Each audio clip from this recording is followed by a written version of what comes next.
Hello tout le monde, je vous retrouve aujourd'hui pour continuer de résumer le livre Tu vas tout déchirer de Jen Sincero. Si vous n'avez pas vu la vidéo précédente, je vous la mets juste ici. On est toujours sur la deuxième grosse partie du livre qui est comment accueillir à bras ouverts le moi qui déchire tout. Et donc on commence cette vidéo par une partie sur le regard des autres. On en a déjà parlé un petit peu avant, mais l'auteur en reparle dans cette partie. L'auteur commence par nous dire qu'on ne doit pas gâcher une seule seconde de son temps à se demander ce que les autres pensent de nous. C'est vrai qu'on a tendance à beaucoup se préoccuper du regard des autres, surtout à l'adolescence. Plus on vieillit, plus on arrive facilement à s'en détacher, mais peu de gens sont capables de totalement s'en détacher. L'auteur nous dit que pour faire des choix dans sa vie, il faut se demander: est-ce que j'en ai envie? Est-ce que ça m'orientera dans la direction que je souhaite et pas vers celle que je devrais prendre? Est-ce que ce que je veux faire, ça va nuire à quelqu'un au passage? Elle insiste bien sur le fait que nuire à quelqu'un, c'est pas juste le fait que nos parents ou nos amis ne soient pas d'accord avec nos choix. Ça fait partie de son instinct de survie de se préoccuper du regard des autres parce que à l'époque, quand on était exclu de sa tribu, on pouvait difficilement survivre. Mais heureusement aujourd'hui c'est plus le cas. Elle dit quelque chose que j'aime beaucoup: personne n'a jamais accompli quoi que ce soit de grand depuis sa zone de confort. Tous ont risqué le ridicule et l'échec. C'est vrai que quand on fait certaines choses qui nous sortent de notre zone de confort, on doit faire parfois face à l'opinion des autres. C'est aussi pour ça que beaucoup de gens vont à l'opposé de la vie qu'ils aimeraient vraiment mener, par peur de ce que les autres vont en penser. Il faut se rappeler qu'on est responsable de ses actes, de ses propos, mais pas de ce que les gens interprètent. Donc si on a envie de faire quelque chose et que la personne en face trouve que c'est pas la bonne voie pour nous,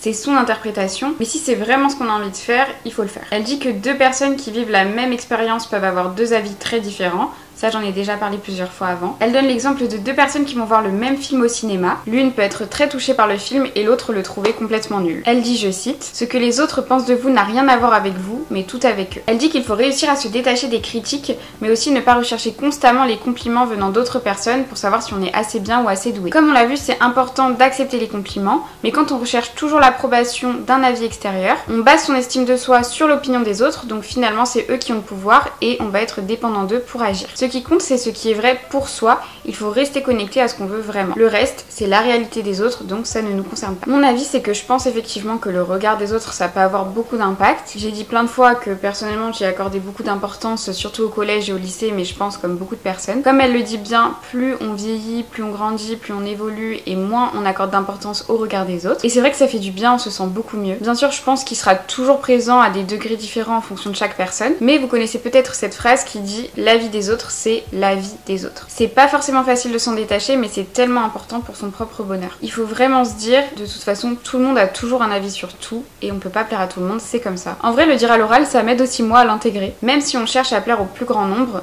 peu importe ce qu'on fait, il y aura toujours des gens qui seront pas d'accord avec nous. Donc autant faire ce qu'on aime et ce qu'on a envie de faire. Je trouve qu'elle a aussi raison par rapport au fait de rechercher la validation extérieure. Ça, personnellement, c'est quelque chose où j'ai encore un peu de mal et c'est vrai que je vais souvent rechercher l'approbation extérieure pour me donner de la valeur. Mais si on s'en remet toujours aux autres, on se perd soi-même et au final, je remarque que même pour prendre des décisions, je vais beaucoup demander l'avis des autres et je vais pas trop m'écouter. Au final, ça traduit vraiment d'un manque de confiance et d'un manque d'estime de moi. Ça va quand même mieux qu'avant parce qu'avant, je me modelais vraiment en fonction de l'avis des autres, donc je changeais de comportement par rapport à ce qu'ils pensaient. Mais c'est quand même triste parce qu'on a qu'une vie, le but c'est de se faire plaisir et en se conformant toujours aux opinions des autres, on va plus savoir qui on est, ce qu'on aime, ce qu'on a vraiment envie de faire. Au final, on va pas être heureux. L'auteur donne ensuite des astuces pour se détacher du regard des autres. Première astuce, se demander pourquoi. Par exemple, pourquoi est-ce qu'on veut faire ça? Pourquoi est-ce qu'on veut dire ça? Est-ce que c'est pour plaire? Pour rabaisser quelqu'un? Parce qu'on est complexé? Parce que c'est amusant? Parce qu'on en a besoin? Etc. Pour elle, il faut vraiment prendre conscience de ses motivations et être honnête avec soi-même, faire une introspection et se poser ces questions. Deuxième astuce, toujours faire de son mieux. Quand on est peu sûr de soi, on va vite se laisser influencer par les opinions extérieures. Elle dit que peu importe ce qu'on fait, si on fait vraiment de son mieux, qu'on a confiance en ce qu'on fait, qu'on est honnête, on pourra être fier de soi et moins prêter attention à l'opinion des autres. Troisième astuce, se fier à son intuition. L'auteur dit que les réponses sont en nous. Il faut s'exercer à améliorer son intuition, se faire confiance pour déterminer ce qui est bon pour soi-même. Plus on est en accord avec soi-même, plus on se sentira bien, ça paraît logique. Quatrième astuce, trouver un modèle temporaire. Elle dit qu'on peut trouver une personne qu'on admire, qui nous inspire, et se demander la prochaine fois qu'on est face à un défi, que ferait cette personne. Elle dit que ça demande de l'entraînement de se détacher des avis extérieurs, donc on peut utiliser cette astuce en attendant, et puis petit à petit on n'en aura plus besoin. Perso, cette astuce ça marche pas trop avec moi, mais après ça dépend des gens. Cinquième astuce, s'aimer. L'auteur précise bien que ne pas baser son estime de soi sur les autres, ça ne veut pas dire n'accepter aucun conseil, mais uniquement des personnes qui nous connaissent très bien. C'est important de reconnaître et d'accepter les critiques constructives, mais après c'est à nous de déterminer si elles le sont ou pas. Si par exemple nos amis nous répètent qu'on est colérique plusieurs fois et que c'est plusieurs personnes qui nous le répètent, on peut déjà se poser la question à soi-même, est-ce qu'on pense que c'est vrai? Est-ce que cette info peut améliorer ma vie et ou celle des autres? Si la réponse est oui, on peut opérer des changements, si la réponse est non, eh bien on laisse couler. L'auteur dit que c'est pareil pour les compliments, on peut se demander si on peut utiliser cette qualité pour améliorer sa vie et ou celle des autres. C'est vrai que parfois un œil extérieur voit plus facilement ce que nous on voit pas, et ça peut valoir le coup d'écouter si ça nous permet de rester vrai et de vivre plus heureux. Encore une fois, tout dépend de ce qui est vrai pour soi-même. Plus on est en accord avec sa vérité intérieure, plus ce sera facile d'utiliser les avis extérieurs à son avantage plutôt que de les laisser diriger sa vie. Pour moi, c'est vraiment une question d'équilibre et de choix. C'est vrai que certaines critiques peuvent être intéressantes et il faut pas prendre mal toutes les critiques, mais c'est important de pas tout le temps se remettre en question et de pas penser que tout ce que nous disent les gens c'est la vérité. C'est leur vérité et c'est à nous de décider si on veut y croire et si on veut y porter de l'intérêt ou pas. Moi, c'est vrai que j'avais du mal à le faire avant et à la moindre critique, je me remettais en question, je doutais de moi, je m'autocritiquais. C'est pour ça que pour moi, c'est important de travailler la confiance en soi, l'estime de soi, l'amour de soi. Pour moi, c'est vraiment la base. Je le répète tout le temps, mais c'est important. Et je trouve que ce que l'auteur a proposé, c'est intéressant de se demander si cette critique ou ce compliment va pouvoir m'aider à avancer, à progresser. Ça peut être intéressant de se demander justement si on a du mal à faire face aux critiques et qu'on a l'impression que toutes les critiques sont vraies. On passe au troisième point de cette deuxième grosse partie. Vous êtes là pourquoi?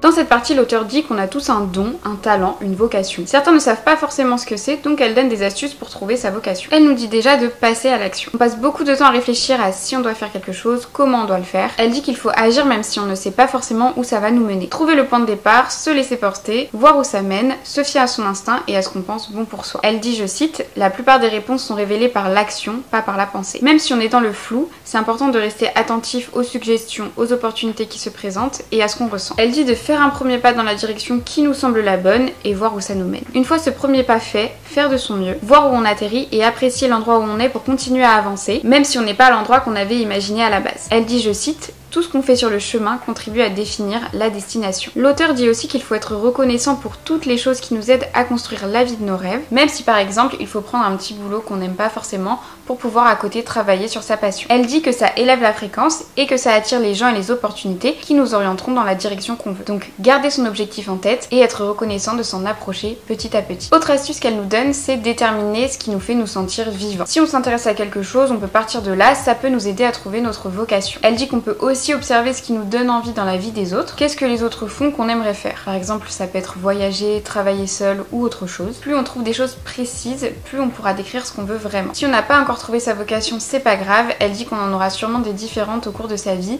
C'est normal d'évoluer. Il faut se fier à ce qui nous paraît bon sur le moment et ne pas trop se mettre la pression. Elle rappelle donc qu'il faut aussi écouter son intuition. On peut se poser 5 minutes seul en silence pour calmer le brouhaha de ses pensées et pour se concentrer sur soi. Ça peut aider à faire ressortir plus facilement les réponses qu'on cherche. Autre astuce pour elle, c'est penser à ses fantasmes, à ce qui nous apporte beaucoup de joie. Qu'est-ce qu'on aimerait vraiment faire ou avoir? Par exemple, qu'est-ce qu'on ferait si on n'avait pas de barrière par rapport à l'argent et qu'on avait autant d'argent qu'on veut? À quoi est-ce qu'on pense juste avant de dormir? Qu'est-ce qui nous fait rêver? Penser à ce qu'on aimerait vraiment et pas juste à ce dont on a besoin pour survivre. Même si certains fantasmes peuvent nous paraître ridicules, ils signifient forcément quelque chose. Parfois, notre vocation nous paraît trop ambitieuse ou inaccessible et du coup on a peur de l'affronter. L'auteur encourage vraiment d'avoir l'audace de rêver grand, laisser les excuses et la honte de son rêve derrière soi et décider de le réaliser sans se soucier du regard des autres.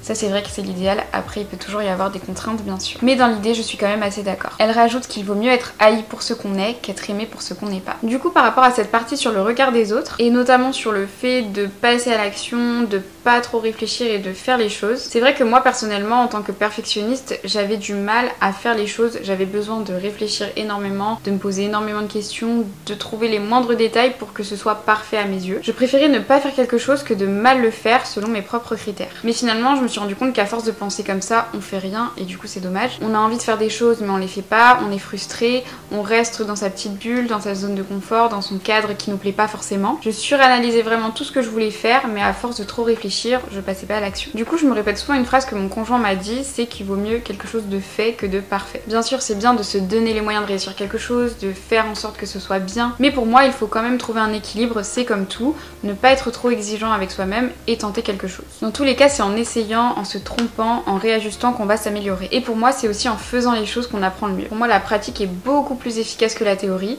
Ça veut pas dire que la théorie est complètement inutile, c'est bien je pense d'associer les deux, mais à choisir, la pratique c'est quand même pour moi le plus important pour apprendre, se tromper, faire des erreurs, s'améliorer, progresser et avancer. Par rapport à ce que l'auteur dit sur le fait de trouver sa vocation, personnellement j'ai eu beaucoup de moments de doute où je savais pas ce que je voulais faire, où j'avais l'impression que rien ne m'intéressait, ça me stressait, j'avais l'impression que tout le monde savait ce qu'il voulait faire sauf moi, alors que finalement je me suis rendu compte qu'on était beaucoup dans ce cas-là. Je pensais aussi avant que je resterais dans le même domaine toute ma vie. Au final, quand j'en ai eu marre de faire ce que je faisais au bout de 4 ans, je me suis beaucoup remise en question, j'ai eu peur, j'ai eu l'impression que je m'étais trompée, je me suis demandé si j'avais fait le bon choix. Avec du recul, j'ai compris que j'avais fait ces choix parce que c'est ce qui me convenait sur le moment. Je me suis rendu compte que c'était ok de vouloir changer, que fallait pas le voir comme un échec, parce que les envies changent, on évolue et c'est totalement normal. Au début ça a été dur et j'ai mis du temps à sauter le pas et à quitter mon job parce que j'avais tellement peur de faire le mauvais choix, j'avais peur de l'inconnu, de ce que j'allais faire après, de me retrouver sans rien, de repartir à zéro et d'avoir rien d'autre qui m'intéresse. Mais finalement ça a été l'une des meilleures décisions. Avant de quitter mon job, je me sentais tellement mal, j'ai fait une dépression, j'ai fait de l'anxiété, c'était une période horrible et au final quand je suis partie ça a été une libération. Ça m'a enlevé un énorme poids et je me suis sentie beaucoup mieux. Ça m'a beaucoup étonnée parce que vraiment je pensais que ce serait l'inverse. Donc je sais que c'est pas facile, mais si vous n'êtes plus bien là où vous êtes, c'est important de sauter le pas, de changer, ne pas rester enfermé dans cette spirale qui après peut durer des années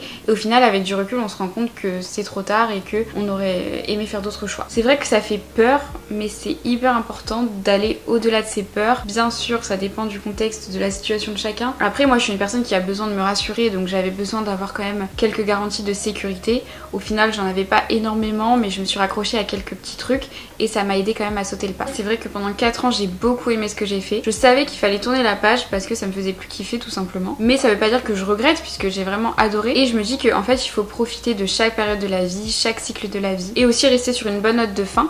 Je sais que là si je serais restée quelques mois de plus ça aurait vraiment pu me dégoûter et gâcher l'expérience que j'avais vécue. Donc tout ça pour dire que je ne regrette pas, j'avance, je vois où les choses me mènent, je découvre des choses, je teste et si je trouve quelque chose qui me plaît et que dans quelques temps j'ai encore envie de changer, je me dirais que c'est pas grave et que je continue d'avancer. Je suivrai mon intuition et ce que je veux vraiment faire sur le moment. Le changement ça peut faire peur mais c'est hyper important de s'écouter pour ne pas avoir de regrets. Comme on dit, il vaut mieux avoir des remords que des regrets et je trouve que cette phrase est vraie. Je pense qu'il vaut mieux oser faire quelque chose quitte à se rendre compte après qu'au final c'était pas forcément la meilleure chose à faire plutôt qu'au final regretter de ne pas l'avoir fait. En fait on regrette plus en général ce qu'on n'a pas fait que ce qu'on a fait. Tenter des choses, faire des expériences, pour moi c'est un peu ce qui pimente la vie, ça dépend de la façon de voir de chacun mais personnellement c'est quelque chose que j'aime bien me rappeler. Voilà pour cette 4e partie axée surtout sur le regard des autres. J'espère que ça vous a plu. Si c'est le cas, n'hésitez pas à aimer, à vous abonner. Et moi je vous dis à bientôt pour la suite. Ciao!